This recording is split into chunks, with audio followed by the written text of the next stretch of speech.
ఆ మహిళ ఇంకొక అతనికి సంబంధించినటువంటి భూమిని వాళ్ళ అమ్మాయినని చెప్పి తను రాయించుకుని అక్కడ కాగితాలు తెచ్చుకుంది. తను చీటర్. ఆ చీటర్ దగ్గర మోసపోయారు వీళ్ళు. ఇప్పుడు జోగి రమేష్ వాళ్ళది కూడా అగ్రిగోల్డ్ భూములతో ఏమైంది, అది సివిల్ ఇష్యూ. అంటే అక్కడ లోపం, మోసపోయారు వీళ్ళు. ఎవరో అమ్మారు, తక్కువకి వస్తుంది కదా అని కొనేసారు వీళ్ళు.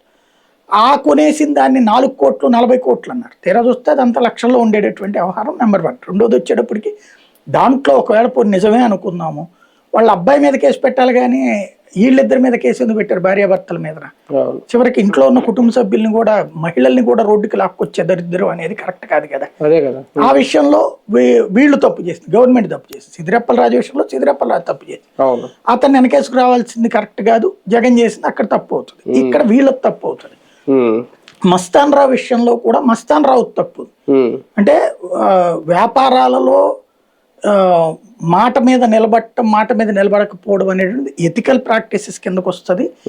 ఆ సొసైటీకి సంబంధించిన ఇంటర్నల్ మ్యాటర్ కిందకి వస్తుంది. ఇప్పుడు మనం ఎవరి దగ్గరకో డబ్బులు ఇచ్చాం, అడ్వాన్స్ ఇచ్చిన తర్వాత వాడు మనకి సరుకు అమ్మకుండా వేరే చోటకి అమ్మాడు. అప్పుడు కమ్యూనిటీ అంతా కూర్చుని ఇకపైన వాడికి ఏమి సరుకులు ఇవ్వకూడదు, వాడితో మనం వ్యాపార లావాదేవీలు నిర్వహించుకోకూడదు అనేటటువంటిది మాట్లాడుకోవాలి. ఇది ప్రొసీజర్. అంతేగాని వాళ్ళ అబ్బాయి చిన్నపిల్లోడు వాస్తవంగా ఫోక్సో కేసు పెట్టాలి, పెట్టలేదు. తద్వారా అతన్ని పట్టుకొచ్చాం. వాస్తవంగా పట్టుకొస్తున్నప్పుడు బ్రేకింగ్లు వచ్చేటప్పటికి అర్జెంట్గా